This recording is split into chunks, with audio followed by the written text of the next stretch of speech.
వీక్షకులకు అందరికీ నమస్కారం. ఈరోజు మన 15వ ఎపిసోడ్ 10 సెప్టెంబర్ 2025 సంవత్సరం. స్వాతంత్రం వచ్చిన తర్వాత గొప్ప వ్యక్తులు, గొప్ప సంస్థలు వారు చేసినటువంటి కార్యాల వల్ల అది భారతదేశ అభివృద్ధికి ప్రత్యక్షంగా పరోక్షంగా ఏ విధంగా ఉపయోగపడుతుంది, గత తరానికి ఏ విధంగా ఉపయోగపడింది, ప్రస్తుత తరమైనటువంటి మనకెలా ఉపయోగపడుతుంది, అది రాబోయే తరాలకు ఏ విధంగా ఉపయోగపడబోతుందో దాని గురించి చర్చించుకుంటున్నాం. సో ఇది ఎలాగైతే చెప్తున్నానో ఇది ఎలాంటి లాభాపేక్ష లేనటువంటి కార్యం. ఇది ఒక మహోన్నతమైనటువంటి ఉద్దేశంతో ఈ సిరీస్ని నడపడం జరుగుతోంది. ఇది కొన్ని దశాబ్దాల పాటు నడవాలని నేను కోరుకుంటున్నాను. ఈ సిరీస్ నేను ఆ విధంగా చేయాలని అనుకుంటున్నాను. సో మనము లాస్ట్ ఎపిసోడ్లో మన ఈ సిరీస్ని మనం కొంచెం పేరు మార్చడం జరిగింది. ఒక పెద్ద ఉద్దేశంతో మంచిగా దాన్ని రీఫ్రేమ్ చేయడం జరిగింది. India after 1947 visionaries and initiatives that shaped Bharat. మన ఎపిసోడ్ సిరీస్ పేరు ఏదైతే ఉంటుందో ఎపిసోడ్లో మీకు ఇప్పుడు ఈరోజు ఎపిసోడ్ కాబట్టి ఈరోజు 15వ ఎపిసోడ్ కాబట్టి episode number 15 India after 1947 visionaries and initiatives that shaped Bharat. ఈరోజు మనం ఒక కర్మయోగి అయినటువంటి వారి గురించి నేర్చుకుందాం. కర్మయోగి స్వర్గీయ శ్రీ శివశంకర్ భావు పాటిల్ గారి గురించి మనం చర్చించుకుందాం. సో వారి గురించి చర్చించుకునే ముందు శ్రీ శివశంకర్ భావు పాటిల్ గారి గురించి చర్చించుకునే ముందు మనకు సంత్ శ్రీ గజానన మహారాజ్ దేవస్థానము, షేగావ్ పట్టణము, బుల్ఢానా జిల్లా, విదర్భ ప్రాంతము, మహారాష్ట్ర ఉన్నటువంటి ఈ దేవస్థానం గురించి తెలుసుకోవాల్సి ఉంటుంది. సంత్ శ్రీ గజానన మహారాజ్ వీరు షిరిడి సాయిబాబా గారిలాగా స్వామి అక్కల్కోట్ శ్రీ స్వామి సమర్థ గారిలాగా వీరు కూడా దైవాంశ సంబూతులు. వీరు మొట్టమొదటిసారి షేగావ్ ప్రజలకు వారు సుమారు 30 సంవత్సరాల ఉంటుంది వారి వయస్సు. సంత్ శ్రీ గజానన మహారాజ్ వారి వయస్సు. వారు 23 ఫిబ్రవరి 1878లో వారు మొట్టమొదటి దర్శనం షేగావ్ ప్రజలకు ఇవ్వడం జరిగింది. అప్పుడు వారి వయస్సు సుమారు 30 సంవత్సరాలు. సో షేగావ్ గజానన మహారాజ్ వారు స్పిరిచువల్ విజ్డమ్కి, సింప్లిసిటీకి, సెల్ఫ్లెస్ సర్వీస్, సంత పరంపర అంటే సంత తుకారాం గారు సంత జ్ఞానేశ్వర్ మహారాజ్ కానీ ఆ పరంపరని కొనసాగించడము మరియు పిఎస్ లైఫ్ స్టైల్, పవిత్ర జీవనశైలి, ధార్మిక జీవన విధానానికి వారు పెట్టిన పేరు. వారు దైవాంశ సంబూతులు కాబట్టి వారు ఏ రోజు సమాధి అంటే వారు ప్రాణత్యాగం చేస్తారో వారికి తెలుసు కాబట్టి వారు చెప్పడం జరిగింది.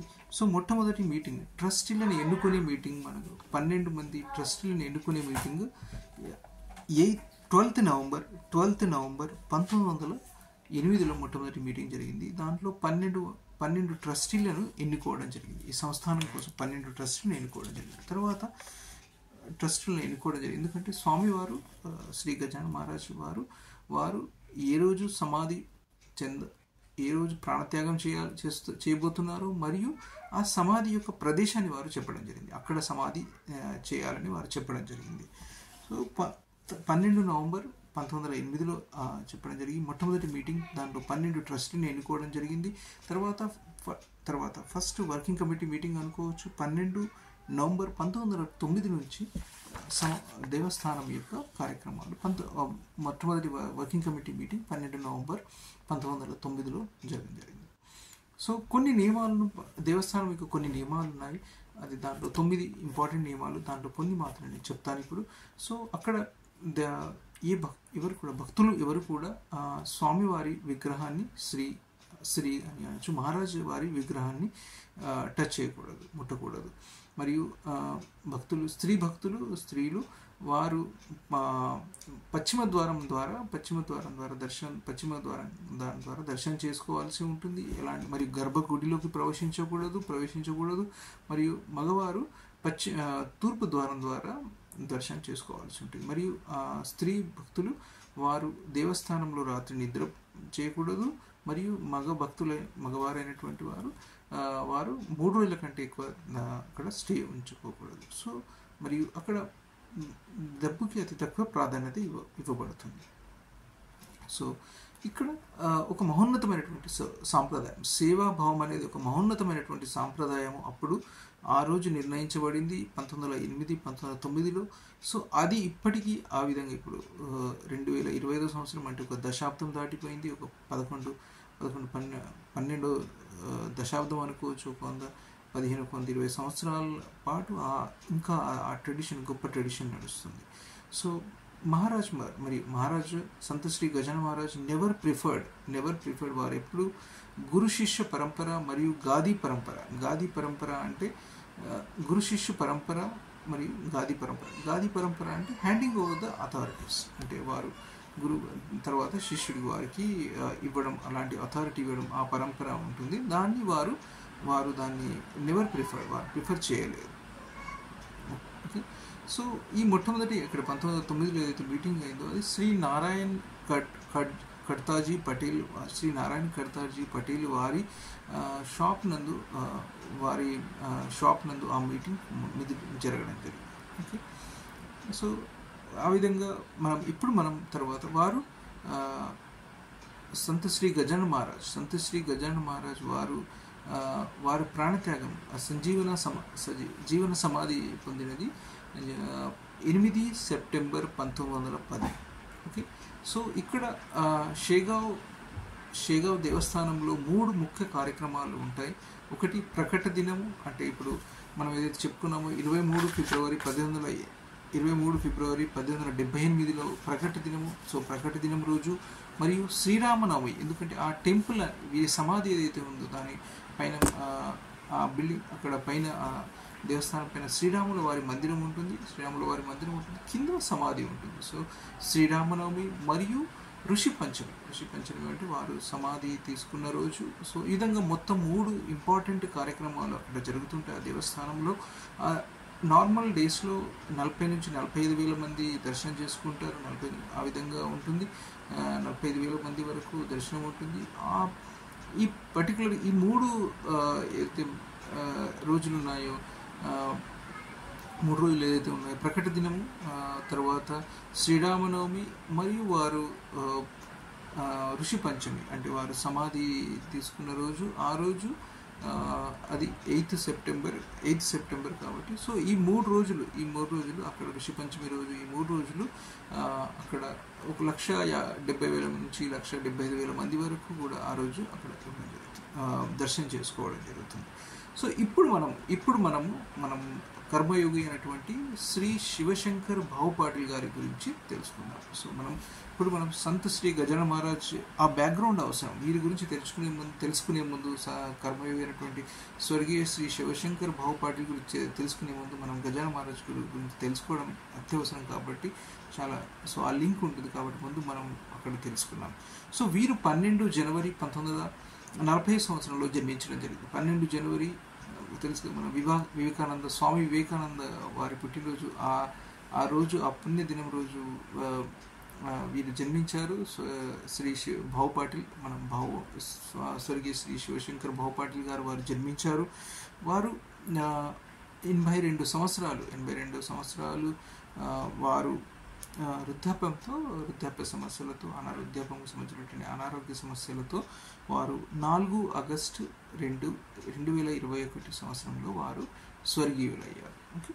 సో వారు చాలా అతి తక్కువ వయసులోనే 18 సంవత్సరాల నుంచి దేవస్థానం యొక్క కార్యాలయంలో మరియు వారి ట్రస్టీగా 1962 నుంచి వారు ఉన్నారు. తర్వాత వారు మేనేజింగ్ ట్రస్టీగా చేయడం జరిగింది. వారి తుది శ్వాస వరకు మేనేజింగ్ ట్రస్టీగా చేయడం జరిగింది. మరియు అదేవిధంగా వారు నగరాధ్యక్షులుగా కూడా 4-5 ఇయర్స్ వారు షేగావ్ యొక్క నగరాధ్యక్షులుగా కూడా వారు ఉన్నారు. సో వారు తీసుకున్నప్పుడు వారు ఎప్పుడైతే కార్యాన్ని స్టార్ట్ చేశారో శ్రీ శివశంకర్ భాటి, అప్పుడు దేవస్థానం యొక్క ఆదాయం ఒక విధంగా చూసుకున్నట్టయితే మొత్తం దేవస్థానం యొక్క చూసినట్టయితే 45 లక్షల రూపాయలు ఉండేది. మరియు వారి కార్యకాలంలో అది 140 కోట్ల రూపాయల వరకు చేరడం జరిగింది. ఆ దేవస్థానం చేరడం జరిగింది.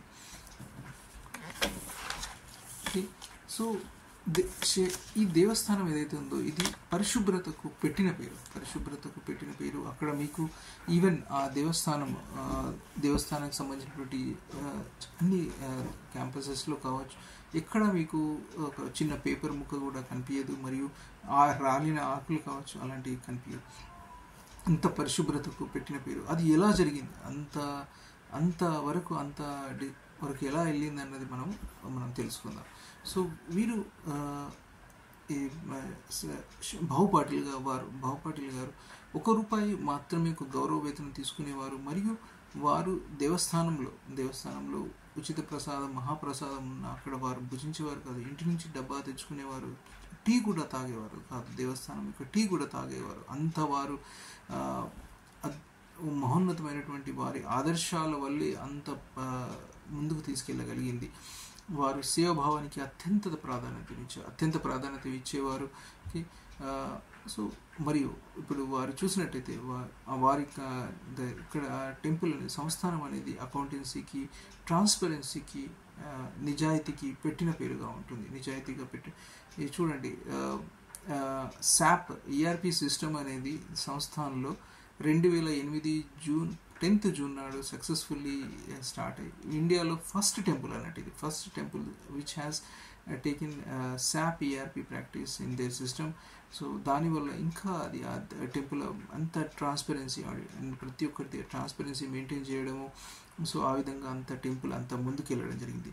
సో ఇప్పుడు దేవస్థానమే కాకుండా మొత్తం 42 కార్యక్రమాలు జరిగేవి. 42 సంబంధించినటువంటి అనుబంధ కార్యక్రమాలు జరిగే దాంట్లో engineering college, Shegaon engineering college అనేది దేవస్థానం యొక్క ఇంజనీరింగ్ కాలేజ్ అనేది one of the most reputed engineering college in Maharashtra.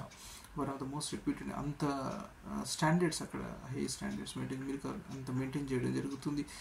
మరియు సేవా కార్యక్రమాలు, వైద్య రంగంలో సేవా కార్యక్రమాలు కావచ్చు, అలోపతి, ఆయుర్వేద, హోమియోపతికి సంబంధించి మరియు చుట్టుపక్కల 12 మండలాలకి వైద్య సేవలు ఈ సంస్థానం చేయడం జరుగుతుంది. మరియు వాటర్ గురించి అక్కడ ఎందుకంటే విదర్భ అనేది రెయిన్ ఫెడ్ ఏరియా కాబట్టి అక్కడ వాటర్ ప్రాబ్లమ్స్ని కూడా ఈ సంస్థానం చాలా చేసి దాని ప్రాబ్లమ్ని సాల్వ్ చేయడం జరిగింది. సో ఒక అద్భుతంగా ఒక మహోన్నత వ్యక్తి శ్రీ శివశంకర్ భావు పాటిల్ వారి వల్ల ఒక మహోన్నత స్థానంలో ఈరోజు సంస్థానం చేరుకోవడం జరిగింది. సో ఇక్కడ చూడండి వారి అకౌంటెన్సీకి ఎంత, వారి నిజాయితీకి చూడండి. కోవిడ్ టైంలో మహారాష్ట్ర ప్రభుత్వము 8 కోట్లు శాంక్షన్ చేయడం జరిగింది దేవస్థానానికి. 8 కోట్లు దేవస్థానానికి శాంక్షన్ చేయడానికి కోవిడ్ సెంటర్ నెలకొల్పడానికి. అయితే తర్వాత ఆ కోవిడ్ సెంటర్ నెలకొల్పడానికి కేవలం 2 కోట్లు మాత్రమే ఖర్చయింది కాబట్టి మిగతా 6 కోట్లు మహారాష్ట్ర ప్రభుత్వానికి ట్రస్ట్ అనేది ఈ సంస్థానం అనేది రిటర్న్ ఇవ్వడం జరిగింది. తర్వాత సిటీ బ్యాంక్ విక్రమ్ పండిత్ గారు వైద్య సేవల కోసం షేగావ్ చుట్టుపక్కల ఉన్నటువంటి వైద్య సేవల కోసం వారు 700 కోట్ల రూపాయలు చెక్ ఇవ్వడం జరిగింది. తర్వాత ఏదైతే వారు గమనించి మొత్తం ఈ కార్యం అంతా వైద్య సేవలకు సంబంధించినటువంటి కార్యం అంతా 70 కోట్లలో కంప్లీట్ అయింది. కాబట్టి వారు శివశంకర్ భావు పాటిల్ గారి ఆధ్వర్యంలో మొత్తం 630 కోట్ల రూపాయలు సిటీ బ్యాంక్ రిటర్న్ ఇవ్వడం జరిగింది. చూడండి, కోవిడ్ సెంటర్ కోసం మహారాష్ట్ర గవర్నమెంట్ 8 కోట్లు ఇస్తే 2 కోట్లు రిటర్న్ ఇవ్వడం జరిగింది. 2 కోట్లు మహారాష్ట్ర ప్రభుత్వము 8 కోట్లు ఇవ్వడం జరిగింది కోవిడ్ సెంటర్ కోసం. మరియు వీరు 2 కోట్లలో ఆ కార్యాన్ని తీర్చారు కాబట్టి ఆ కార్యం కంప్లీట్ అయింది కాబట్టి 6 కోట్లు రిటర్న్ ఇవ్వడం జరిగింది. మరియు సిటీ బ్యాంక్ విక్రమ్ పండిత్ గారు 700 కోట్లు ఇస్తే ఆ కార్యం అనేది 70 కోట్లలో కంప్లీట్ అయింది కాబట్టి పూర్తయింది కాబట్టి 630 కోట్లు రిటర్న్ ఇవ్వడం జరిగింది. చూడండి, ఇండియాలో one of the most respected ట్రస్ట్గా దీన్ని సంస్థానాన్ని భావిస్తారు. మరియు దీని గురించి హార్వర్డ్లో డాక్టర్ లాల్ గారు రావడం జరిగింది. దీన్ని ఎలా ఇంత డిసిప్లిన్గా ఏ విధంగా మెయింటైన్ చేయగలుగుతున్నా, ఇంత అకౌంటెన్సీ, ఇంత ట్రాన్స్పరెన్సీ ఎలా మెయింటైన్ చేయగలుగుతున్నా దాని గురించి వారు అధ్యయనం చేయడం జరిగింది. ఇక్కడ 17,000 మంది వాలంటీర్ స్వచ్ఛంద సేవకులు ఇక్కడ వర్క్ చేస్తారు. వారు వైట్ డ్రెస్లో మరియు తెల్లటి క్యాప్ ఉంటుంది పైన, వార్కరీ ఇదంటారు దాన్ని.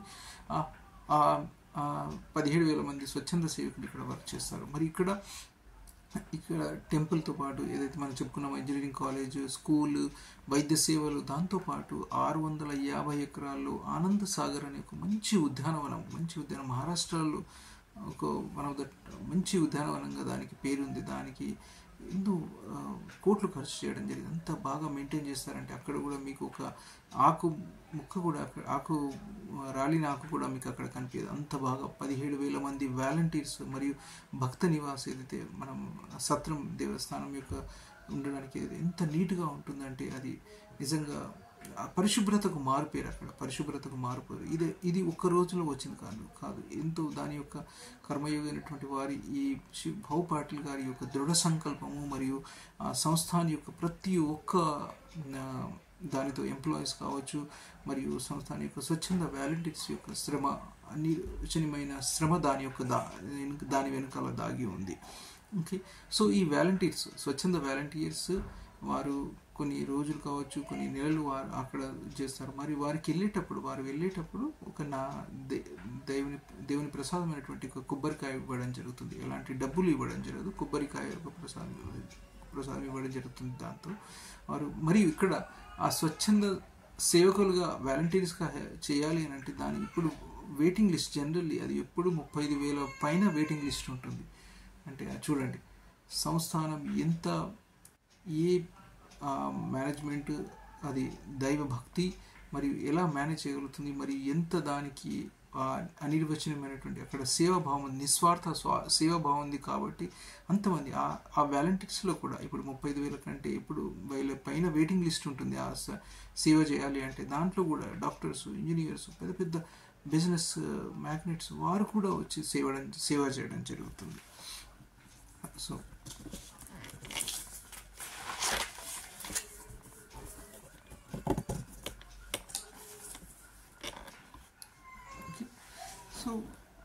సో ఇది ఎలా ఇప్పుడు శ్రీ శివశంకర్ భావ్ పాటిల్ గారు ఎప్పుడైతే చాలా రద్దీగా ఉంటుందో, ఇప్పుడు ఇలాంటి రద్దీగా ఉన్నటువంటి సమయం అంటే మనం చెప్పుకున్నప్పుడు ప్రకట్ దివస్, శ్రీరామనవమి మరియు సమాధి పొందిన రోజు ఋషి పంచమి.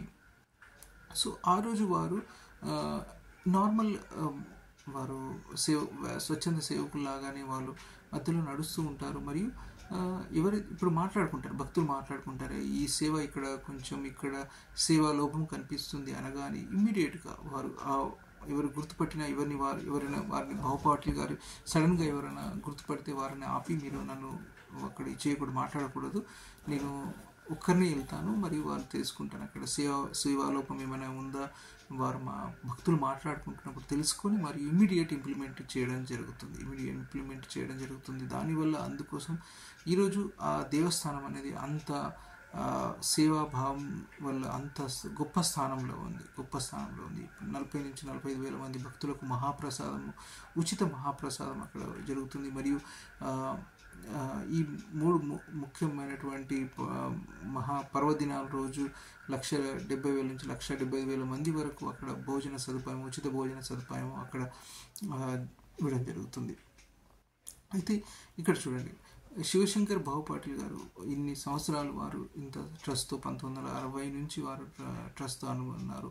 కానీ వారు చూడండి, వారు ఎప్పుడైతే వృద్ధకు సంబంధించినటువంటి అనారోగ్య సమస్యల నుంచి ఇది దాని నుంచి వెళ్తున్నప్పుడు వారు చెప్పారు, నన్ను ఏ హాస్పిటల్లో అడ్మిట్ చేయకూడదు, నేను ఇంట్లోనే నా ప్రాణాన్ని అంటే ఎప్పుడైతే అవుతుందో నా ప్రాణం వదులుతాను, కాబట్టి నన్ను హాస్పిటల్లో అడ్మిట్ చేయకూడదు, మరియు ఇంటి దగ్గర ఉన్నటువంటి వారి పొలంలోనే వారి అంత్యక్రియలు జరపాలని చెప్పారు. వారు అంటే దేవస్థానానికి దగ్గరలో కావచ్చు, వారి యొక్క సమాధి అలా అనుకుంటున్నప్పుడు వారు రిక్వెస్ట్ చేసినప్పుడు వారు దానికి ఒప్పుకోలేదు. ఇక కేవలం సంత శ్రీ గజానన మహారాజు వారి గురించి మాత్రమే ఉండాలి. మరియు మీరు గమనిస్తే మీకు ఎక్కడ ఇంటర్నెట్లో వారి గురించి ఎలాంటి పేజ్ కనిపించదు, వారి గొప్పతనం గురించి మీకు ఎలాంటి వీడియోస్ కొందరు చేశారు, కానీ మీకు ఇలాంటి పేజ్ వికీపీడియా లాంటి ఆ పేజ్ లాంటిది కనిపించదు. మరియు వారు ప్రభుత్వ పురస్కారం ఏది దానికి ఒప్పుకోలేదు, లేకపోతే వారికి పద్మభూషణ్ పద్మవిభూషణ్ లాంటి గొప్ప వారికి వచ్చేవి. వారికి అంత గొప్ప కార్యాన్ని వారు చేశారు. ఇంకే వారు అలా అన్నారు కాబట్టి వారికి వారి ఇంటి దగ్గరే అంత్యక్రియలు జరగాలి, వారి పొలంలోనే అంత్యక్రియలు జరగాలి అంటే ఆ లెగసీని వారు అంటే ఆ సంస్థానం ఉన్నటువంటి ఒక లెగసీని వారు ఎంత ఉన్నతమైన స్థానానికి ఆ లెగసీని తీసుకెళ్లారో దాన్ని బట్టి మనం తెలుసుకోవచ్చు. సో వారి గురించి వారు పరమపదించిన తర్వాత, వారు స్వర్గీయులైన తర్వాత సుప్రియా సూలే గారు, పార్లమెంట్ సభ్యులైనటువంటి శ్రీమతి సుప్రియా సూలే గారు వారి గురించి చెప్పడం జరిగింది. వారు శ్రీమతి సుప్రియా సూలే గారు దేవస్థానానికి వెళ్తారు. దేవస్థానం దేవుని దర్శనం చేసుకున్న తర్వాత, మరియు శ్రీ గజాన మహారాజ్ వారి దర్శనం చేసుకున్న తర్వాత, మరియు భావు పాటిల్ గారిని కలవడం జరుగుతుంది. భావు పాటిల్ గారిని కలిసేటప్పుడు వారు భావు పాటిల్ని ఒక దేవునిలాగా వారు భావించి వారిని కలవడం జరుగుతుంది, వారికి నమస్కారం చేయడం జరుగుతుంది అని చెప్పారు. అంటే ఎంత మహోన్నతమైనటువంటి వ్యక్తి వారు, ఎలాంటి నిస్వార్థంగా ఎంత నిజాయితీకి మచ్చుతునకగా వారు ఉన్నారు. మరి వారి గురించి, వారి గొప్పతనం గురించి కేంద్ర మంత్రి వర్యులు శ్రీ నితిన్ గడ్కరీ గారు మరియు మహారాష్ట్ర ముఖ్యమంత్రి శ్రీ దేవేంద్ర ఫడ్నవీస్ గారు వారి గొప్పతనం గురించి ఎగ్జాంపుల్స్ చెప్పడం జరిగింది. Thank you so much.